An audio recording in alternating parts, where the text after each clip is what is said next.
Good morning students. आज हम पढ़ेंगे हिंदी व्याकरण पाठ 3 शब्द विचार। शब्द विचार यानी वर्णों की मेल से बनी सार्थक ध्वनि को हम क्या कहते हैं? शब्द कहते हैं। जो वर्णों से मिलकर क्या बनता है? हमारा शब्द बनता है, उसी को शब्द विचार कहते हैं। अब आपके पास शब्द विचार के भेद यानी कि शब्दों के भेद, इसे 4 वर्ग में वर्गीकृत किया गया है। अर्थ के आधार पर, उत्पत्ति के आधार पर, रचना के आधार पर एवं प्रयोग के आधार पर। देखिए तो हम चार्ट से समझते हैं। शब्द हमारा 4 वर्गों में वर्गीकृत किया गया है। अर्थ के आधार पर हमारे पास शब्द 2 प्रकार के होते हैं, सार्थक एवं निरर्थक। सार्थक शब्द यानी कि एकार्थ, अनेकार्थी, पर्यायवाची, विलोम, समानाभासी शब्द, युग्म, ये सब हमारे क्या कहलाते हैं? सार्थक शब्द। फिर उसके बाद आपका उत्पत्ति के आधार पर 4 प्रकार के शब्द हैं, तत्सम, तद्भव, देशज, विदेशज। फिर उसके बाद रचना के आधार पर आपके पास 3 प्रकार के शब्द हैं, रूढ़, यौगिक एवं योग रूढ़। फिर प्रयोग के आधार पर आपके पास शब्द 2 प्रकार के हैं, विकारी एवं अविकारी। विकारी में आपका संज्ञा, विशेषण, क्रिया सम्मिलित है एवं अविकारी के अंतर्गत क्रिया, विशेषण, संबंध बोधक, समुच्चय बोधक एवं विस्मयादि बोधक। तो आइए अब हम इनकी परिभाषा पढ़ते हैं एवं समझते हैं। सार्थक शब्द वे शब्द जिनका कोई निश्चित अर्थ है, पर्टिकुलर अर्थ है, उन शब्दों को हम क्या बोलते हैं? सार्थक शब्द। जैसे कि कमल, कोयल, घर आदि। फिर निरर्थक शब्द, निरर्थक शब्द यानी कि जिन शब्दों का कोई अर्थ नहीं होता, उन शब्दों को कहते हैं हम निरर्थक। निरर्थक यानी कि बिना अर्थ के, जैसे कि वायवोटी, वाणी आदि, इनका कोई अर्थ नहीं है ना, तो ये है निरर्थक शब्द। इसके बाद आपके पास सार्थक शब्द के अंतर्गत आता है एकार्थी शब्द। ऐसे शब्द जिनका केवल एक ही अर्थ होता है, तो वो क्या कहलाते हैं? आपके एकार्थी। जैसे कि आभूषण का अर्थ गहना ही है केवल, तो ये है एकार्थी।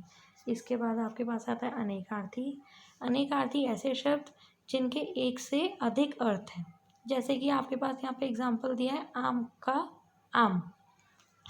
आम के अंतर्गत क्या क्या हम देखो अलग अलग अर्थ है। एक तो आम का फल होता है, एक आम हम बोलते हैं सब सर्वधारण, यानी कि ये चीज़ बहुत आम है, तो सिंपल चीज़ के लिए भी आम का यूज़ करा जा रहा है, आम के फल के लिए भी, तो यानी कि एक ही शब्द के अलग अलग अर्थ है ना, तो ये हो गए अनेकार्थी। फिर पर्यायवाची, जिन शब्दों के अर्थ समान होते हैं, यानी कि वे शब्द जिनके अर्थ क्या है? समान है, एक जैसे है, तो वो पर्यायवाची शब्द हो गए। गणेश का मतलब क्या क्या होता है? विनायक भी, गजानन, लंबोदर, गणपति आदि। इस प्रकार से आपके पास विलोम शब्द है। विलोम शब्द ऐसे शब्द होते हैं जो हमें विपरीत अर्थ बताते हैं। जैसे कि जब देखिए आप यहाँ पे एग्जाम्पल देखिए, अंधकार, अंधकार की जगह हम अगर इसका विलोम देखें तो क्या है? प्रकाश। तो ऐसे शब्द क्या कहलाते हैं? विलोम शब्द। इसके बाद आपके पास आता है समानभाषी। ऐसे शब्द जो बोलने में तो एक जैसे प्रतीत होते हैं, यानी कि एक समान प्रतीत होते हैं, पर उनके अर्थ क्या होते हैं? अलग अलग होते हैं, तो ऐसे शब्द समानभाषी शब्द कहलाते हैं। फिर उसके बाद आता है आपके पास तत्सम। तत्सम 2 शब्दों के योग से बना है, तद्धन सम, जिसका अर्थ है उस, तत् का मतलब उस, तथा सम का मतलब है समान, यानी कि अर्थात उसके समान। संस्कृत के वे शब्द जिनका प्रयोग हिंदी भाषा में भी ज्यों का त्यों ही किया जाता है, यानी कि सेम वही यूज़ किया जाता है, तो वो तत्सम शब्द कहलाते हैं। जैसे आप संस्कृत में अग्नि यूज़ करते हैं, तो हिंदी में भी आप वही यूज़ करते हैं, तो ये शब्द क्या कहलाए गए? तत्सम। इसके बाद आता है आपके पास तद्भव शब्द। तद्भव भी हमारा 2 शब्दों के योग से बना है, तद्धन भव, जिसका अर्थ है उससे उत्पन्न या विकसित। संस्कृत के ऐसे शब्द जिनका हिंदी में रूप परिवर्तित हुआ केवल, तो वो हमारे कहलाते हैं तद्भव शब्द। जैसे कि आपने अभी अग्नि पढ़ा था, अग्नि हिंदी में भी हम लिख सकते हैं और संस्कृत में भी वो तद्भव हो गए, तत्सम सॉरी। अब तद्भव, अग्नि को जब हम आग, यानी कि अग्नि का ही मतलब है ना आग, तो यानी कि हिंदी में इसका रूप क्या हो गया? परिवर्तित हो गया, तो ऐसे शब्द आपके कहलाए तद्भव शब्द। इसके बाद आता है आपके पास देशज शब्द। देशज शब्द ऐसे शब्द होते हैं जो किसी क्षेत्र या स्थान में आवश्यकता अनुसार प्रयोग में लाए जाते हैं हिंदी भाषा के, तो उसे हम बोलते हैं देशज शब्द। जैसे कि डिबिया, लोटा, खिचड़ी आदि।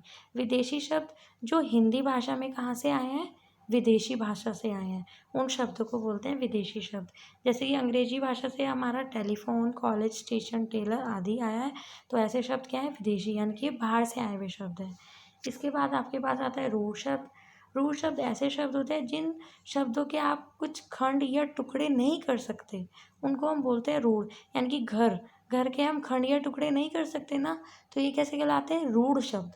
यौगिक शब्द, यौगिक शब्द ऐसे शब्द होते हैं जिनके हम खंड कर सकते हैं या टुकड़े कर सकते हैं, यानी कि रूढ़ शब्द के जस्ट अपोजिट। तो ऐसे शब्द क्या कहलाते हैं, यौगिक शब्द कहलाते हैं। ये दो या दो से अधिक शब्दों के निर्माण से बनते हैं, जैसे कि अनाथ, धन, आले। यानी कि अनाथ का भी अलग अर्थ है, आले का भी। पर जो सम्मिलित हो जाते हैं तो एक ऐसे शब्द बनाते हैं हमारे यौगिक शब्द, अनाथ, आले। इसके बाद आपके पास आता है यौगरूढ़ शब्द।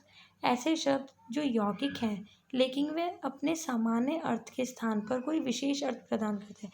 यानी कि वो यौगिक शब्द तो हैं पर वो अपना जो उनका अर्थ है उसके स्थान पर कोई विशेष अर्थ प्रकट कर रहे हैं, स्पेशल, तो वो आपका कहलाता है यौगरूढ़। यौगरूढ़ का एग्जाम्पल आप यहाँ पे देखिए, जैसे पीताम्बर, पीतधन, अंबर, पीले हैं वस्त्र जिसके अर्थात विष्णु, कीचड़ में जो उत्पन्न होता है अर्थात कमल।